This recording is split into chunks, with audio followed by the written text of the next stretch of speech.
Halo pemirsa di mana saja Anda berada, sobat-sobat, warga digital, salam jumpa kembali bersama kami di podcast Kaunak, kami omong nasib kami. Sama seperti episode-episode sebelumnya, di episode kelima ini kita secara spesifik membahas salah satu judul tulisan yang ada di dalam buku seri Memoria Passionis nomor 44 dengan judul Militerisasi dan Krisis Kemanusiaan di Papua. Telah hadir bersama saya di sini Pastor Sandro sebagai salah satu penulis buku juga di dalam seri Memoria Passionis nomor 44 ini. Beliau juga selaku direktur di GPIC of M Papua. Untuk lebih jelasnya, saya beri kesempatan kepada Pater untuk memperkenalkan diri. Sebelum itu mungkin selamat bergabung dulu Pater. Terima kasih sudah berkenan hadir di sini. Kaunak. Kaunak. Tidak bunyi. Ulang. Ganti.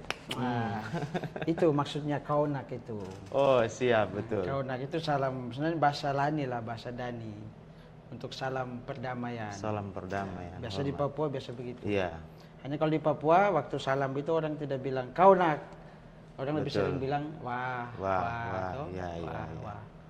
Tapi sebenarnya simbol dari persahabatan itu kaunak salam, itu salamnya itu. Perdamaian, persahabatan, rekonsiliasi juga. Siap, sepakat itu benar. Lalu kita pakai di GPIC ini podcast jadi kaunak.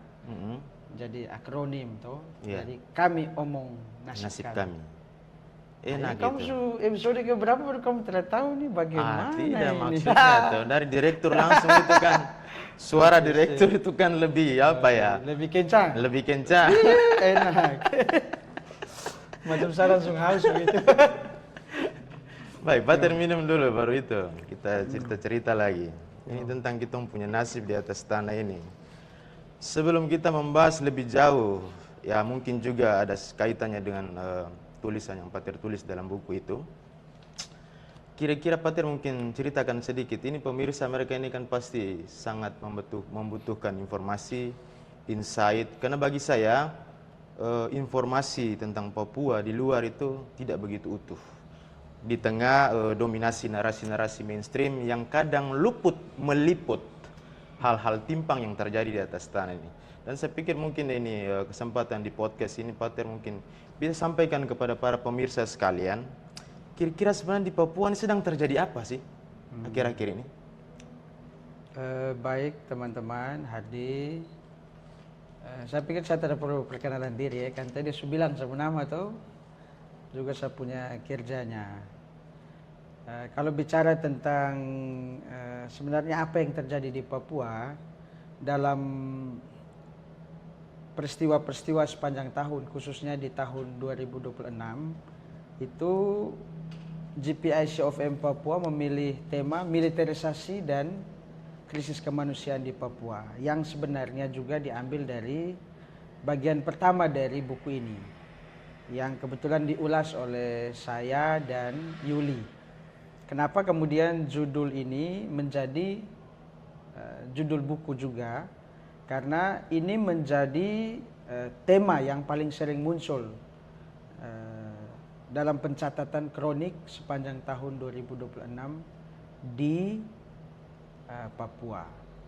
Kalau kita bicara secara umum itu dalam konteks Papua sebenarnya apa kalau orang macam tadi Hadi bilang tuh, sebenarnya apa yang terjadi di Papua ini? Sebenarnya kalau kita bicara apa yang terjadi di Papua itu setiap tahun itu ada dinamikanya sendiri. Gitu. Kalau di tahun 2025 kemarin ya itu yang paling dominan itu adanya militerisasi dan krisis kemanusiaan. Jadi kaitannya itu bahwa militerisasi atau mungkin lebih tepat pendekatan keamanan di Papua itu melahirkan atau punya dampak lebih lanjut itu berkaitan dengan krisis kemanusiaan. Krisis kemanusiaan. Entah dalam bidang ekonomi, entah dalam bidang sipil soal gelombang pengungsian, tapi juga dalam bidang ekologi Iya. soal perusakan sumber daya alam di beberapa wilayah di tanah Papua. Baik Pak Tero, terkait dengan militerisasi dan dampaknya berhubungan dengan krisis kemanusiaan.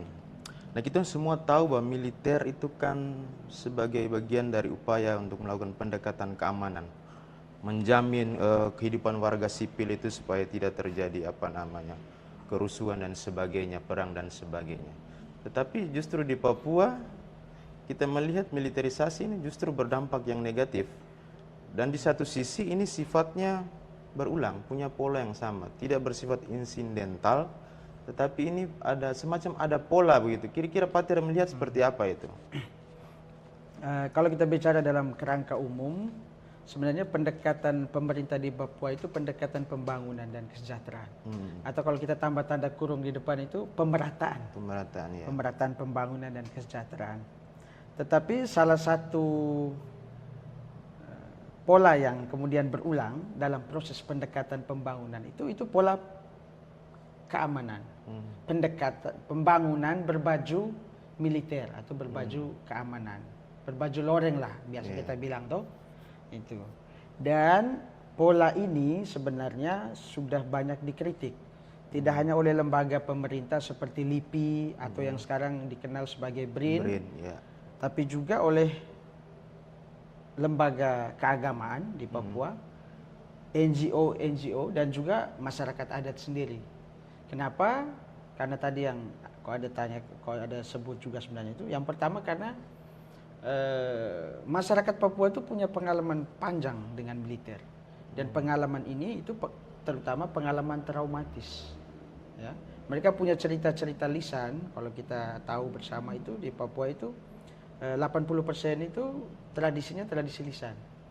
Pengetahuan yang diwariskan dari generasi ke generasi itu cerita lisan. Ya, cerita lisan. Dan dorong putete nenek kakek dari dulu dong cerita ke generasi sekarang bagaimana dorang dulu disiksa, dibunuh, diperkosa oleh tentara dan sebagainya. Sehingga di beberapa wilayah tertentu, kalau mereka lihat misalnya dulu saya tugas di Timika di wilayah Kamoro, suku Kamoro. Kalau mereka lihat tentara lewat atau dengar bunyi tapi mereka langsung lari ke hutan. Gitu. Kalau di wilayah pegunungan lebih parah lagi. Ya, bagaimana kalau tanya, kebetulan saya punya teman itu termasuk generasi kedua yang mengalami kekerasan militer Indonesia. Bagaimana mereka punya nenek diperkosa, mereka punya mama itu diperkosanya itu secara bergiliran ya. Begitu. Dan itu membekas. Sehingga kalau omong tentara itu mereka pasti semacam ada kejengkelan tersendiri, gemetar, tapi juga dalam arti tertentu ketakutan tersendiri. Iya, benar. Sehingga pola yang tadi dimaksudkan pola berulang ini, pembangunan tapi berbaju militeristik atau keamanan ini, sampai hari ini sebenarnya tidak efektif. Iya. Salah satunya mungkin kan pengalaman traumatis di satu sisi, tapi juga penerimaan dari masyarakat Papua itu sendiri hampir tidak ada. Baik Pak Tero, itu kan saya menangkap bahwa militerisasi ini bagian dari upaya untuk pemerataan pembangunannya, melibatkan militer dalam aspek pembangunan yang ada di atas tanah Papua untuk mendukung pemerataan pembangunan dalam kerangka keadilan sosial bagi seluruh rakyat begitu kan. Tetapi ada satu hal yang mungkin pemirsa juga orang perlu tahu, kira-kira apa pentingnya sih militer ada di atas tanah ini? Apa pentingnya untuk militerisasi terutama itu terjadi di atas tanah ini? Apakah ada kepentingan lain di luar itu atau apa yang mungkin Pak Tero ulas di buku itu mungkin bisa disampaikan? Memang kalau kalau kita bicara pemerintah ya, karena kebetulan kita ini bermitra juga salah satunya dengan pemerintah ya. Itu juga sebenarnya posisi dilematis kita ya. Di satu sisi kita harus menjadi mitra pemerintah, tidak hanya menyampaikan kritik, tapi juga ketika ada kebijakan-kebijakan pemerintah yang memang menyentuh masyarakat di tingkat akar rumput, ya kita harus sambut sebagai usaha untuk membantu masyarakat itu sendiri. Tapi di sisi lain kita bisa dicap atau dinilai sebagai yang pro pemerintah, perpanjangan tangan pemerintah yang dalam batas tertentu bisa mengurangi kepercayaan dari masyarakat di Papua di tingkat akar rumput. Betul. Dan sebagaimana tadi saya sebutkan, memang pendekatan pemerintah di Papua itu pendekatannya sebenarnya pembangunan. Tapi karena yang pertama, Papua itu kalau kita pakai perspektif securitisation ya, sekuritisasi itu Papua itu masih dilihat sebagai daerah konflik, daerah yang perlu diamankan ya, dan itu berlangsung sejak 6263 tapi sebenarnya sejak 1960-an. Yeah. Terutama setelah Freeport ya dengan Soeharto itu dialih. Itu. Jadi pola yang sama itu berulang karena dianggap oleh pemerintah itu efektif untuk mengejar ketertinggalan atau yang tadi saya sebut pemerataan di Papua. Itu. Karena kembali lagi ini soal apa ya? Konsep berpikir bahwa orang Papua tidak mampu, orang Papua bodoh, orang Papua tidak bisa berdiri pada kakinya sendiri, gitu kan? Yang kemudian dalam proses pembangunan membutuhkan tenaga kerja terampil, tapi terdidik tapi juga terampil, itu masih terbatas. Dan itu harus kita akui, betul ya. Entah dari segi demografi penduduk Papua yang memang terbatas, tapi juga sumber daya alam yang terbatas, sehingga mereka mendatangkan kemudian pekerja-pekerja dari luar, terutama lewat proses transmigrasi di zaman Soeharto itu. Ya, di tahun 70-an itu. Tapi juga kemudian yang kemarin berdekatan dengan daerah otonomi baru, betul, yang kemudian mengalami penolakan besar-besaran di Papua. Gitu. Nah, karena ada penolakan itu, tapi juga sebenarnya ini kita bicara Papua tidak bisa lepas dari konteks internasional ya, internasional, nasional ya, soal bagaimana militerisme itu meningkat di mana-mana, otorianisme juga meningkat gitu. Dan sejak zaman Prabowo itu makin menjadi-jadi. Itu. Dan itu sebenarnya bukan hanya bahwa infiltrasi militer ke ranah sipil itu bukan hanya di Papua, tapi juga hampir di seluruh Indonesia. Tapi paling parah itu memang di Papua. Kenapa? Karena tadi ada perspektif yang melatar belakangi itu, tapi juga sebenarnya karena ada begitu banyak proyek strategis nasional (PSN) di Papua. Dan karena proyek-proyek ini itu tidak melalui proses yang bermartabat saya katakan, atau kalau dalam prinsip hukum itu disebut sebagai FPIC, Free Prior and Information Consent, di mana masyarakat sebagai pemilik tanah adat, pemilik ulayat itu mendapat informasi yang cukup sehingga mereka bisa memutuskan untuk menerima perusahaan ini, proyek ini atau tidak gitu. Nah, karena tidak ada proses ini, maka mereka pakai pendekatan militer yang bisa langsung masuk ke wilayah-wilayah adat, hutan-hutan adat, dan dengan senjata dan intimidasi, ancaman, mereka bisa langsung melaksanakan proyek-proyek dari pemerintah itu sendiri. Dan itu bisa kita lihat misalnya dalam PSN, entah dulu sempat naik juga di Raja Ampat. Kemudian yang sekarang paling viral itu di Merauke. Gitu. Jadi, nah itu yang kemudian tadi kita sebut ya, melahirkan krisis kemanusiaan. Ya, di mana masyarakat pemilik hak ulayat harus keluar dari tanah adat mereka, tanah ulayat mereka, keluar dari situ. Dan ini sebenarnya ini juga pengungsi juga, karena mereka keluar dari tanah mereka, gitu ya. Yang satu, kalau kita bicara pengungsi ID dalam arti internal displacement itu kan bukan hanya mereka yang di Intan Jaya, di Nduga, di Oksibil yang keluar dari kampung karena konflik bersenjata, tapi juga karena ini akibat pengusiran dari tanah adat mereka sendiri. Dan jumlah itu sudah sebenarnya kalau data terakhir sampai Mei 2026 itu sudah sekitar 122.000. Kalau data yang terakhir kemarin di akhir Januari itu sekitar 107.090-an pengungsi internal. Baik, Pak Ter. Terkait dengan dampak dari itu ya, militerisasi tadi, itu kan di Pak Ter punya tulisan itu kan kekerasan dan dampaknya itu terhadap krisis kemanusiaan di Papua. Mungkin Pak Ter lebih jelaskan, tadi sudah sempat singgung terkait itu, pengalaman traumatis, lalu ada pengungsi dan sebagainya. Tapi mungkin lebih spesifik atau gambaran yang lebih aktual terkait dengan tulis yang Pak Ter angkat di situ, kira-kira dampak yang paling terasa di saat ini seperti apa yang Patir gambarkan di dalam buku itu? Apa saja mungkin sektor-sektor apa saja yang paling terdampak selama ini? Wah, ini. Sektor yang apa ya? Sebenarnya militerisasi punya dampak nih apa ya? Mempengaruhi ya, hampir semua lini kehidupan masyarakat. Semua lini, ya. ya. Yang pertama itu kalau kita bicara aspek sipil, sipola, hak-hak sipil, itu ya mereka sebagai masyarakat sipil itu hampir sudah tidak ada lagi haknya untuk apa ya, hidup secara aman di rumah mereka, di kampung mereka, di tanah mereka, itu sudah tidak ada. Kenapa? Karena kalau kita bicara dalam konteks ini pengungsi, misalnya kita tidak hanya bicara soal data, jumlah, tidak. Kita bicara tentang mama-mama yang sudah tidak bisa pergi ke kebun lagi. Iya, betul. Tolong bicara tentang tete nenek, lansia-lansia dorang ini yang punya, yang sudah tidak apa ya, kehilangan ikatan relasi kultural ya dengan nenek moyang, dengan dong punya alam, berkaitan dengan totem-totem dan sebagainya. Tapi juga kita bicara tentang anak-anak yang kehilangan akses kepada pendidikan.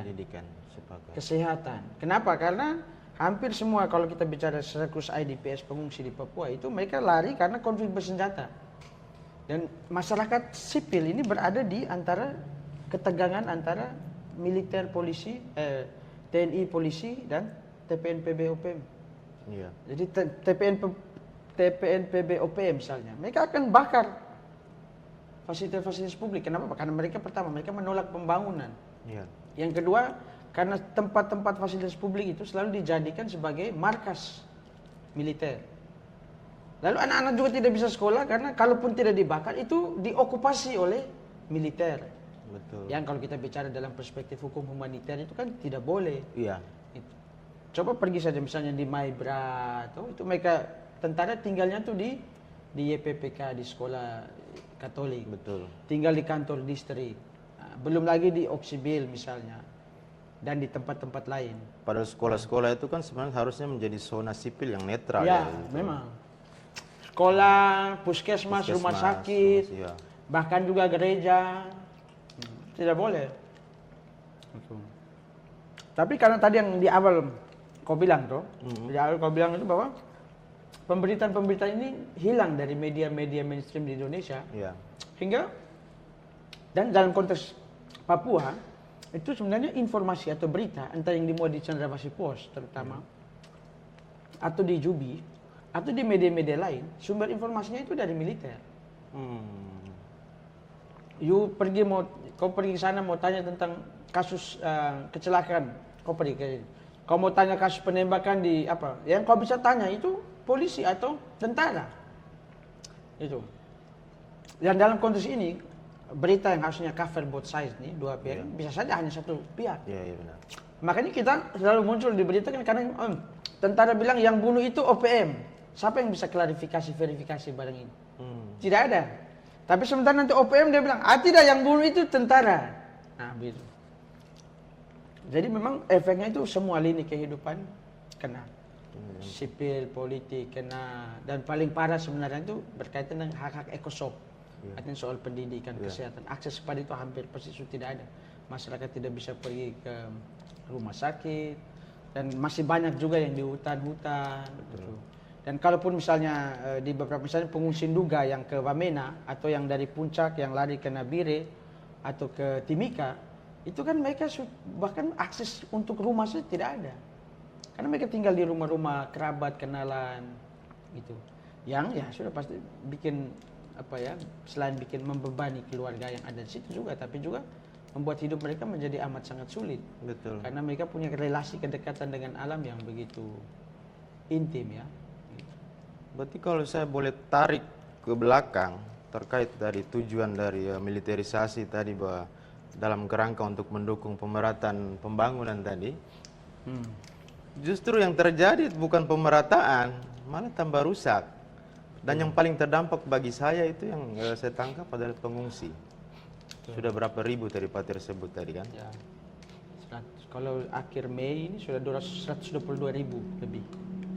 Nah, dengan pengungsi itu kira-kira sudah sejauh mana upaya kita ke depannya, Pak Ter? Ya ini kan bukan kita menjadi tanggung jawab kita secara institusional, pemerintah atau NGO ataupun lembaga tertentu, tetapi paling tidak menurut Pak Ter, apa yang harus kita buat terhadap masyarakat kita yang di daerah pengungsian? Itu pertanyaan menarik sekali. Kenapa saya bilang menarik? Dari perspektif HAM, semua pemenuhan hak-hak masyarakat, hak-hak sipil, hak-hak politik, hak-hak ekonomi, sosial, budaya, itu pertama-tama dan yang paling utama itu tugas negara, tugas pemerintah. Tapi dalam kasus pengungsi internal di Papua, itu sedikit, saya bisa katakan sedikit peran pemerintah. Kenapa? Karena pemerintah seringkali bersembunyi di balik data. Oh, kami tidak bisa bantu karena datanya tidak jelas, itu ya. Tapi ada beberapa kasus di mana pemerintah tidak mau bantu karena kalau mereka membantu berdasarkan data yang dibuat oleh lembaga-lembaga non pemerintah atau oleh gereja, itu dengan jumlah pengungsi yang banyak itu akan mempengaruhi APBDN. Betul. Itu. Sehingga mereka akan bilang, tidak, itu tipu, itu tidak benar data itu. Yang benar kami punya, yang hanya sekian ribu. Sehingga mereka bisa bantu. Gitu. Dan itu terjadi hampir di semua titik yang di ini ya. Jadi memang kebetulan kemudian bantuan-bantuan yang diberikan itu lebih ke bantuan-bantuan yang bersifat mendesak lah. Iya. Macam bama, pakaian, dan sebagainya itu. Tapi bantuan-bantuan soal misalnya terutama soal konseling, trauma, healing, macam-macam begitu. Pelayanan kesehatan. Pelayanan kesehatan itu hampir tidak ada atau mungkin lebih bisa dikatakan tidak optimal. Gitu.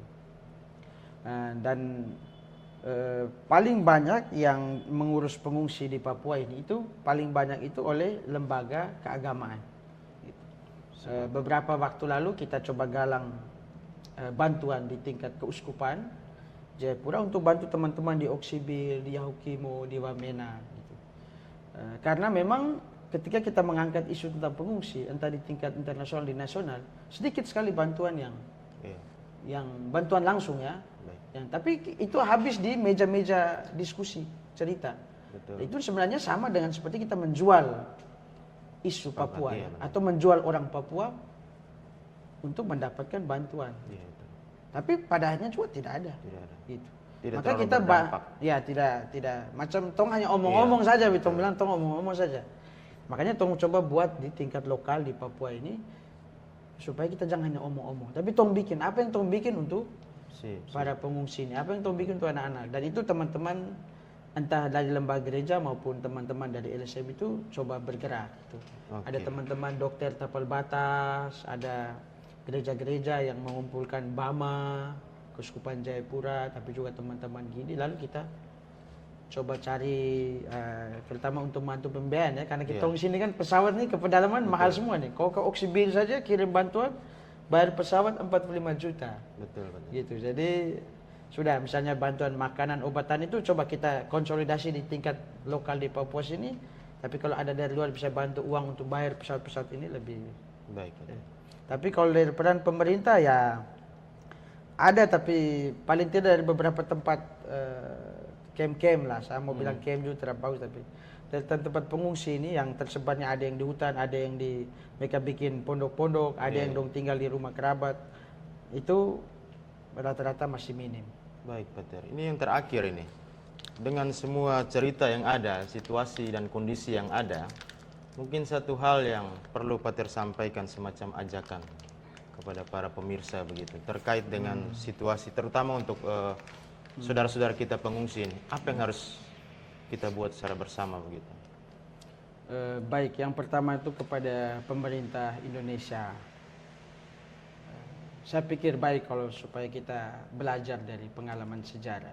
Sudah berulang-ulang kali kita mencoba pendekatan pembangunan berbaju militer di tanah Papua dan hasilnya sampai sekarang nihil ya. dana sudah begitu besar, bahkan sudah hampir 92,6 triliun digelontorkan ke Papua. Tapi hasil atau dampaknya minim sekali. Karena itu mungkin perlu mengevaluasi pendekatan di Papua, terutama pendekatan militeristik ini. Lalu kepada teman-teman, entah teman-teman gereja, NGO, mari kita tidak hanya bicara tentang krisis atau isu-isu HAM, isu hak asasi manusia di Papua, tapi mari kita bikin sesuatu, buat sesuatu. Jangan kita bicara tentang pengungsi, tapi kita lupa kasih makan pengungsi.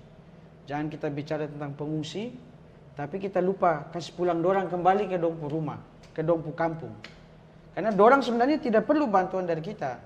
Yang dong perlu itu, dong bisa kembali ke rumah dengan tenang, ke kampung dengan tenang, dan dong kerja kebun. Kan dong makan dari kebun. Kalau dong hanya mengharapkan terus bantuan di tempat pengungsian, negara kuat berapa? Gereja kuat berapa? NGO kuat berapa? Kitong semua ini kuat berapa? Maka jangan hanya bicara. Kalau ada bantuan mas apa yang kita buat? Tapi paling utama dari itu semua, kembalikanlah mereka ke kampung halaman mereka. Baik, sepakat Pak. Baik, terima kasih banyak Pak Ter untuk cerita-ceritanya. Kaunak, wah.